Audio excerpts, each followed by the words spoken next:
Hey, Stern listeners, 90 Day Fiancé, Last Resort. Let's watch. Turning fast. Hey! Jesus! Do it. Hey! There we go. Going to strip clubs has been kind of a constant, I would say, throughout my life. First time ever to a strip club. When I was 16, I used to climb in on Bourbon Street. They had a little gate, right? And I would like squeeze through the gate and I would run up the stairs. Okay, so another hypothesis that we could throw out there that doesn't necessarily mean it's pathological, of course, for why Jovi would be so into strip clubs is that for young people, it's hard to know if this is accurate or not because it's hard to study because we can't experiment on humans in this way. But there's a lot of evidence pointing in the direction that as humans, we have typically, for most of us, an innate drive for sex and sexuality and expression and affection and warmth and sensuality and human contact. Just that whole ball of wax. And we have an innate, again, most of us, because there seems to be a percentage of people that don't have this, either they were born this way or they developed into this way or whatever. But for most people, they do. And so for those folks, they have a drive for that, but they don't have a particular object in mind or behavior in mind or activity in mind. They're not born with necessarily the desire, like take shoes and high heel shoes. Some people have a fetish for high heel shoes or shoes in general or feet. Just put that into a ball of wax.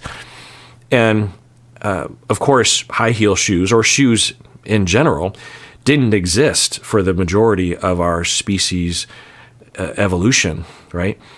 So why do some people get so aroused? And to some extent, for some folks, they're only aroused by high heel shoes. They can't have any sexual pleasure without there being a high heel shoe.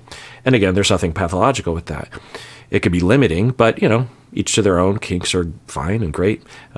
In my experience, most people have something outside of the narrow vanilla range.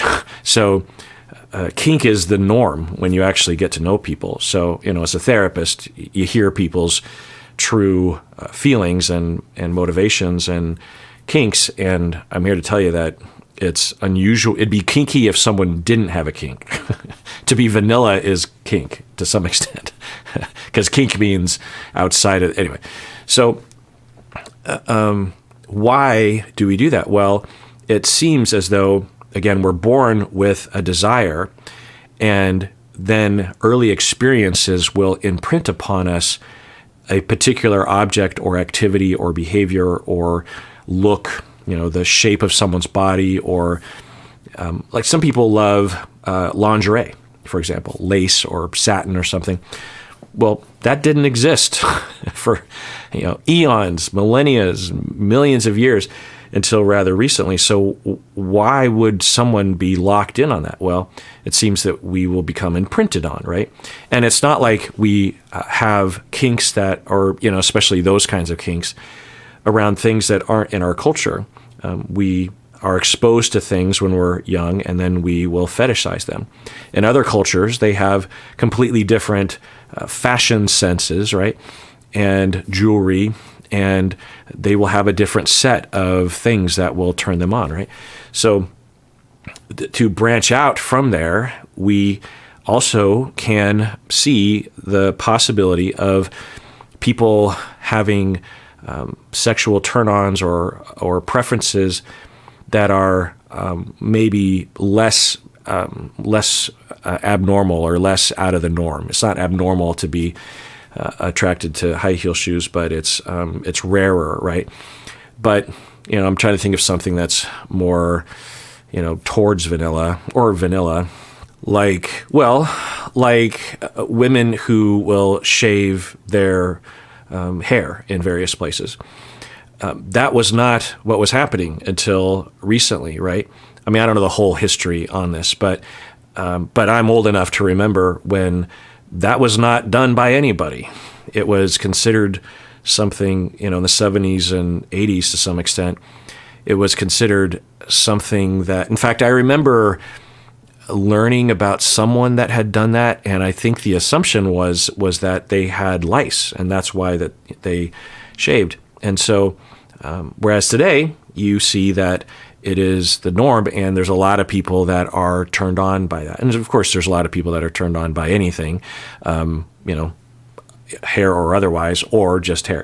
Point is that why would that be? Well, because for a lot of people, they either are looking at pornography or they are their first encounter was with someone that had that, shaving or trimming or something, and it locks it into their head.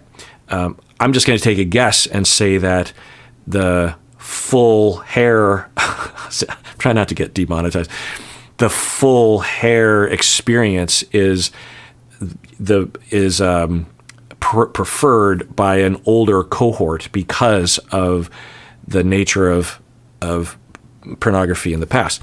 And of course, there's other cultures that have other kinds of, I'm talking about Seattle culture and maybe more broadly American culture, but even that's kind of, I'm talking about my mainstream experience because I've been pretty within mainstream American culture, aside from some other activity, other cultural subcultures that I've been a part of, but pretty mainstream. And so,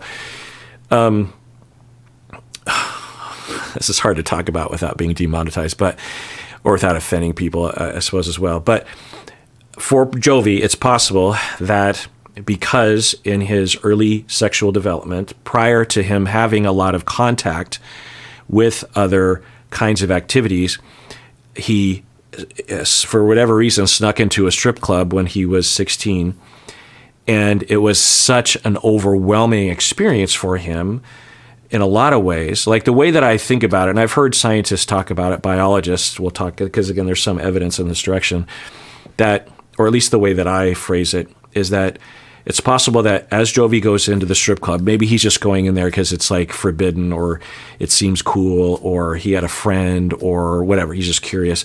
He walks in there and it's one of the first times that he has had his, he's seen women that he's attracted to, naked and the activity and the smells and the way the seats feel and the throwing of the money, like all those things are happening, and it's just an overwhelming. You imagine a 16-year-old to be overwhelming. Meanwhile, he is having a sexual charge. He's having a zing, if you will, and because of this hypothesis that we as humans, we have sexual energy, but we don't know where to apply it yet. And just a side note, I think that this actually makes some sense because as humans, we're very adaptable. It's one of the things that really distinguishes us from a lot of other animals. We can adapt to all sorts of things. And one of the adaptability factors is that with sexuality, it seems as though we might have evolved with that as being preferred. We might have been selected for being flexible sexuality-wise, such that we are open to whatever culture has developed, in terms of the culture that we emerge into. Because different cultures will have different ideas about sexuality, whether it's, the gender-wise or clothing-wise or activity-wise. And so it seems possible that as humans, we benefited from being more open and less instinctual.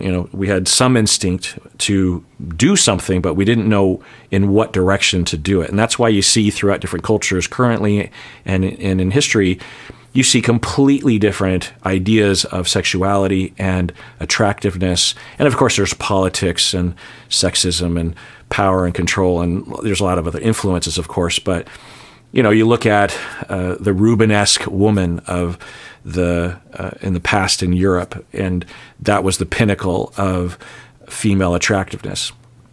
Or current other cultures with different ideas of what you're supposed to wear and the adornment of jewelry and this kind of thing. And to us, looking at that from looking into another culture, we might think like, well, surely you didn't think that was attractive. but they would have thought, and they would have looked at us and said, like, why would you think that was attractive? That's repulsive to us. This is what's attractive. So it seems that we are born into that, similar to how we're flexible to smells. There are certain smells that born in my culture, like kimchi, for example. Although Korean, a lot of Japanese Americans eat kimchi. I would have kimchi sandwiches as a kid, and that was it, just bread and kimchi, and I loved it. And when I smell kimchi, when you open a jar of kimchi, it is, it's an odor. But I love it. It smells like deliciousness to me. But I've seen other people, like my wife, when I open the jar of kimchi, it's repulsive to her. And if I really think about it, I'm like, yeah, I guess because it's rotten cabbage. Kimchi is fermented, rotting cabbage and other kinds of things, depending on what you're making the kimchi out of. And it makes sense that it would have the smell of something that is inedible, right? So maybe even instinctually such that we're not supposed to eat it. But early in my life, I would have that smell associated with something that I like. My mouth is watering. And so in my culture, Japanese American culture, kimchi smells good. To someone else, it's repulsive. Sexuality seemingly might be the same way. Anyway, so for him, he might have walked into the strip club, and I guess I'm yammering about all this is because you can think about for yourself, or maybe people in your life, as to how one might develop these kinds of attractions or kinks. And you can think about your kids, because it's not typical that parents will monitor or corral their kids' exposure to sexual charges, to the zing that they experience when they're young, because you can have these experiences when you're 5 years old. Prepubescent children will absolutely have the potential of having zings. It's just not as desired by them. They typically don't have the hormonal charge that's saying do it. But they're still possibly susceptible to zings, and so you have a 4-year-old who is at your feet playing with toys, and the neighbor comes over and she has a dress on and nylons and high heel shoes, and he's down there playing around, gets close to her legs, and his 4-year-old body has a 4-year-old zing, whatever that feels like. It doesn't have to be biological. It just, it doesn't have to be related to genitals necessarily. It can just be like a charge of just like, because we're open to that maybe. And then it just locks in like skirt, nylons, high heel shoes, and forevermore that person, and especially when you reinforce it, right, as you start to engage in that more and more, it locks it in. Now, having a high heel shoes fetish isn't horrible, but for some kids today, they are being exposed to all sorts of stuff online, right? We all understand that. And so we don't know the effect of that because we're essentially experimenting on all these children as to what that's going to do. And of course, pornography has been around a long time, but to the extent, it's really, I can't imagine having kids today because the normalization of children having access to the full internet is so like strange to me that it's just normal that kids would have full access to everything on the internet. Now, I know people have different safeguards in place, or they think they're watching their kids, but even 12-year-old kids, even 16-year-old kids, like they're still developing, they're still open to that. I'm not saying that it's universally bad, but I'm wondering what that will do. And I think we're starting to see some of the effects that you have a lot more anyway of younger people that the first number of zings that they have are not actually with other humans, but are with pornography on their phone or a computer, but probably on their phone. And so that locks in that behavior. Okay, you start to develop into your adult life and you have a sexual need. Well, if you highly associate your phone and pornography with that satisfaction, then that's what you're going to go to, right? And you're not going to be oriented towards another human. Well, overall, not a bad thing, it's just porn, it's just masturbation, whatever, doesn't really matter. But when you average this out over a whole new cohort of people, Gen Zs, Gen Alphas, millennials to some extent, then you have these folks who have even less motivation to engage with other humans. And that, of course, leads to a whole other series of problems of not being familiar with how to interact with other humans, particularly with sex. And that leads to more isolation, more loneliness, more anxiety, more depression, more social anxiety, more suffering, more drug abuse, more radicalization online because you're upset and you don't know what to do, more susceptibility to religious cults, more susceptibility to domestic violence because you're just not experiencing these sort of things. And so, we're seeing all those things on the rise, seemingly, and I worry. So I'm telling you all this because of that, mainly. So the Jovi example gives us something as of a jumping off point, that for Jovi, it's possible he walked into a strip club, he had that charge, and it locked in, and then he did it again, and it locked in. He didn't have other women, girls his age, to interact with in a sexual way, a sensual way, and it created this gap. And now he craves that more and more and more, and he's more uncomfortable, or at least a little bit uncomfortable with, because he doesn't seem very uncomfortable with Yara. So I'm just throwing that out there because he is saying that strip clubs were a big part of his life and that he first went when he was 16. Maybe he'll give some more detail. This episode is sponsored by BetterHelp. It's a new year, so of course it's time for New Year's resolutions.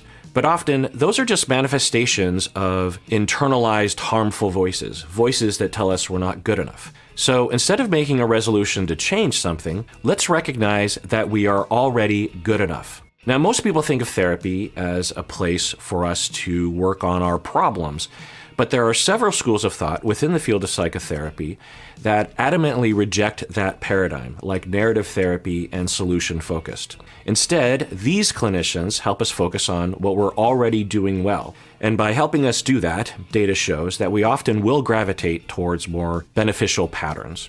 Well, one place you can find such therapists is on BetterHelp. If you're thinking of starting therapy, it's definitely worth giving a try.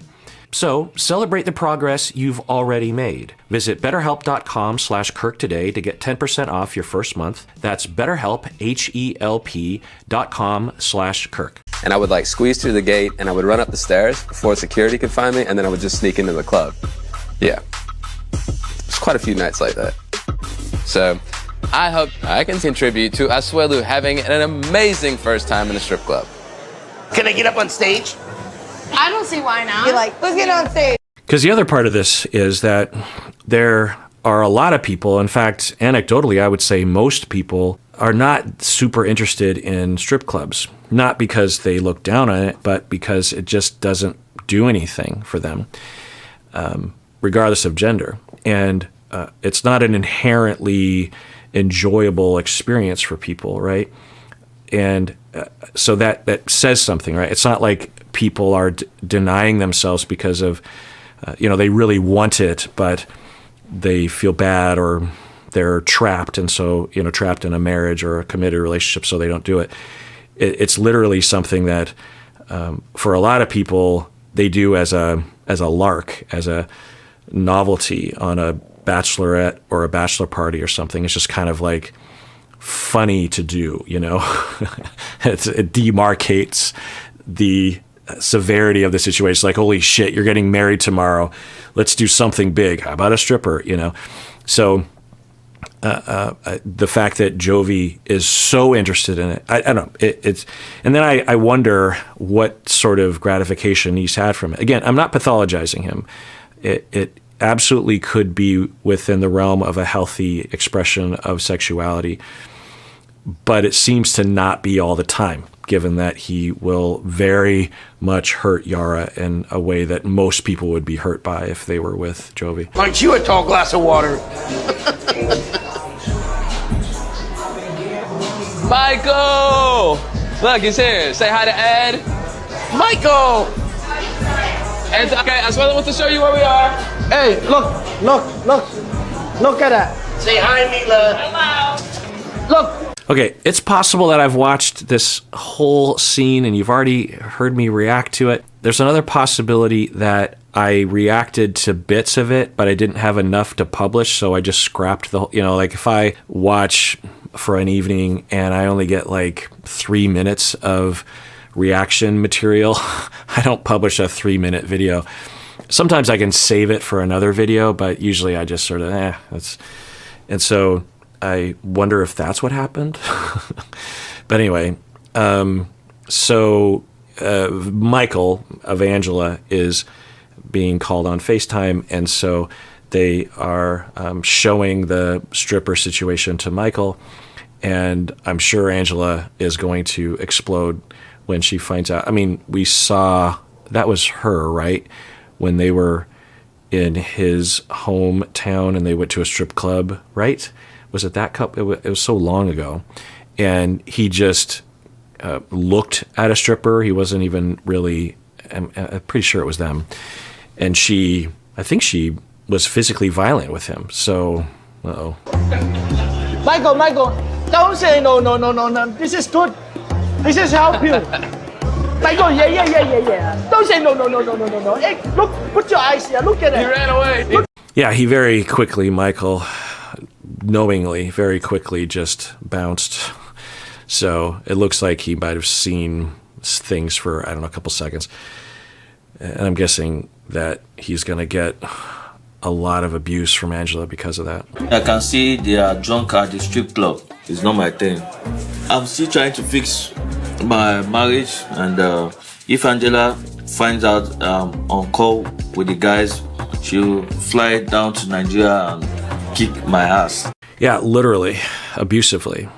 Now, I will feel it's important to point out that although this scene and in culture we typically will discuss strip clubs and other kinds of activities like this along gender lines where men are wanting to do it and women do not want to do it.